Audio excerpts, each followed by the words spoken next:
Cinema മേഖലയുമായി ബന്ധപ്പെട്ടേ ഗുരുതരമായിട്ടുള്ള ആരോപണങ്ങൾ വരുന്നു. രണ്ടുപേർക്ക് രാജിവെക്കേണ്ടി വരികയാണ്. ലൈംഗികപരമായിട്ടുള്ള ആരോപണങ്ങൾ ഉണ്ടായിട്ടുള്ളത്. ഇക്കാര്യത്തിൽ കാര്യക്ഷമമായ ഒരു അന്വേഷണം ഉണ്ടാകണമെന്നുള്ള അഭിപ്രായമില്ലേ?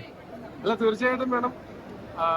കുറ്റാരോപിതരായിട്ടുള്ള ആൾക്കാർ രാജിവെക്കുന്നത് തീർച്ചയായിട്ടും, അവർ മാറി നിൽക്കുന്നത് തീർച്ചയായിട്ടും നിഷ്പക്ഷമായിട്ടുള്ള ഒരു അന്വേഷണത്തിന് ആവശ്യമാണ്.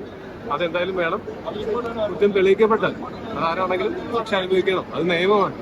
ധാർമ്മികത നിയമം അതിനകത്ത് ഉണ്ട്. തീർച്ചയായിട്ടും ഇക്കാര്യത്തിൽ രണ്ട് സ്ത്രീകളുടെ പരാതി നമുക്ക് മുന്നിലുണ്ട്. രണ്ടുപേര് ഉന്നത സ്ഥാനങ്ങളിൽ ഇരിക്കുന്ന ആളുകളാണ്. ഇവർക്കെതിരെ കേസെടുത്ത് അന്വേഷണം നടത്തണമെന്നൊരു ആവശ്യം ഉണ്ടാവും.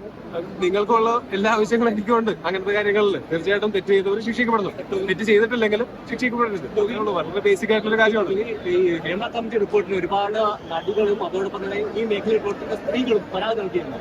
ഈ പരാതികളൊക്കെ സർക്കാർ കേസെടുത്ത് അന്വേഷിക്കണം എന്നൊരു ആവശ്യം ടോമിനോട് ഭാഗത്തുണ്ടോ? നിങ്ങൾക്ക് അങ്ങനെ ഒരു ആവശ്യമുണ്ടോ? ഉണ്ടോ? നിങ്ങൾക്ക് അങ്ങനെ ഒരു ആവശ്യമുണ്ടോ?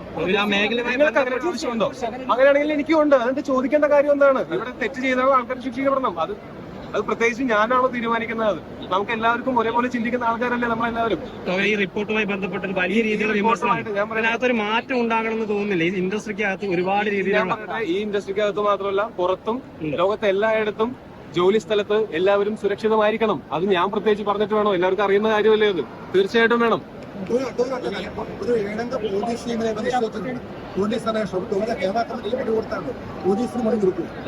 എന്നെ വിളിപ്പിച്ചാൽ കൊടുക്കാൻ പറ്റുമോ? കൊടുക്കും. ഈ ഫീൽഡുകൾ ഇത്രയും മലയാളം ഇൻഡസ്ട്രിയിൽ ഇത്രയും വളരെ മോശം സ്ഥിതിയിലാണ്. മലയാളം ഇൻഡസ്ട്രിയിലാണ് ഹേമ കമ്മീഷൻ പോലെ ഇങ്ങനൊരു കമ്മിറ്റി ഉണ്ടാവുകയും ഇങ്ങനൊരു അന്വേഷണം നടക്കുകയും അന്വേഷണം റിപ്പോർട്ട് തയ്യാറാക്കി കൊടുക്കുകയും ചെയ്തിട്ടുള്ളത്. മറ്റ് ഇൻഡസ്ട്രികൾ നടന്നിട്ടില്ല. അപ്പോൾ നിങ്ങൾ മലയാളം ഇൻഡസ്ട്രിയിൽ മാത്രം നടക്കുന്നതെന്ന് പറയുന്നത്. പക്ഷേ ഇത്രയും സ്ത്രീകൾ കഴിഞ്ഞ ദിവസങ്ങളിൽ സിദ്ധിക്കുന്നതിനെയൊക്കെ വളരെ മോശമായിട്ടാണ് ഒരു കുഞ്ഞായി അതിനെ പറ്റിയിട്ട് അത് വളരെ സെൻസിറ്റീവ് ആയിട്ടുള്ള കാര്യങ്ങളാണ്. ഇതെല്ലാം ഇവിടെ ഈ നാട്ടിലൊരു നിയമമുണ്ട്. അതല്ലെങ്കിൽ നിങ്ങൾ പറയണം നിങ്ങളെ നിയമത്തിലും സിസ്റ്റത്തിലും വിശ്വസിക്കുന്നില്ലെങ്കിൽ അത് വേറൊരു കാര്യമാണ് ചർച്ച ചെയ്യേണ്ട. അപ്പൊ നമുക്ക് തൽക്കാലം നിയമത്തിലും അതിന്റെ മറ്റു സംവിധാനങ്ങളിലും ഈ സിസ്റ്റത്തിലും വിശ്വസിച്ച് ഇതിന് ഏറ്റവും നീതി നടപ്പാക്കും എന്ന് വിശ്വസിക്കുക. അതല്ലാതെ നമുക്ക് എന്ത് ചെയ്യാൻ പറ്റും? അതല്ല, നിങ്ങൾക്ക് നീതി നടപ്പാവില്ല എന്ന് തോന്നുകയാണെങ്കിൽ നിങ്ങൾ സിസ്റ്റത്തെ ചോദ്യം ചെയ്യുകയാണ്. അത് ഡിസ്കസ് ചെയ്യപ്പെടേണ്ട വലിയൊരു വിഷയമാണ്. ഇരകളാണ് ഇന്ന് സിദ്ദിഖിനെതിരെ പറഞ്ഞ ഒരു ഇരയാണ്, ഒരു വിക്റ്റിമാണ് പറഞ്ഞത്. CWCയിലായാലും അതോടൊപ്പം തന്നെ അമ്മയിലായാലും ആയാലും ആരും കൂടെ നിന്നിട്ടില്ല. സർക്കാരും സർക്കാർ സംവിധാനങ്ങളും കൂടെ നിന്നിട്ടില്ലെന്നാണ് ആ സിദ്ദിഖിനെതിരെ നിങ്ങൾ പറയുന്നത്. ഇവിടുത്തെ സർക്കാരിലും ഇവിടുത്തെ നിയമവ്യവസ്ഥയിലും അല്ല. നിങ്ങൾ പിന്നെ ഞാൻ ഇങ്ങനെ ഒരു അഭിപ്രായം പറയും. ഞാൻ ഇങ്ങനെ പറയും.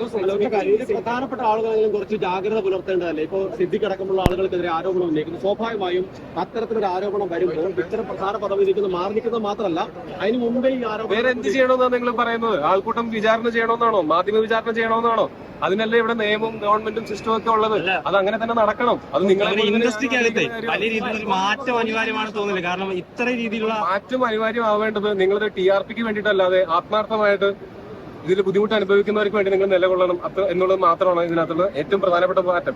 ഇത് സിനിമയ്ക്കകത്ത് മാത്രം നടക്കുന്ന കാര്യമാണെന്ന് നിങ്ങൾ പറയുന്ന സമയത്ത് അതല്ലെന്നും മാധ്യമ സ്ഥാപനങ്ങൾ നടത്തുന്ന കാര്യങ്ങൾ എനിക്ക് കൃത്യമായിട്ട് അറിയാം, നിങ്ങൾക്കും കൃത്യമായിട്ട് അറിയാം. അപ്പൊ ഇത് ഏതെങ്കിലും ഒരു ഇൻഡസ്ട്രിയിലോ അല്ലെങ്കിൽ ഒരു ജോലി സ്ഥലത്തോ മാത്രമല്ല ഇങ്ങനെ ഒരു മാറ്റം വേണ്ടത്. ഇങ്ങനെയുള്ള മാറ്റം ലോകത്തെ എല്ലായിടത്തും എല്ലാ ജോലി സ്ഥലത്തും സ്ത്രീകളാണെങ്കിലും കുട്ടികളാണെങ്കിലും പുരുഷന്മാരാണെങ്കിലും മുതിർന്നവരാണെങ്കിലും ആരാണെങ്കിലും അവർ ജോലി സ്ഥലത്ത് സുരക്ഷിതരായിരിക്കണം എന്നുള്ളത് അത് പ്രത്യേകിച്ച് പറയേണ്ട കാര്യമുണ്ട്.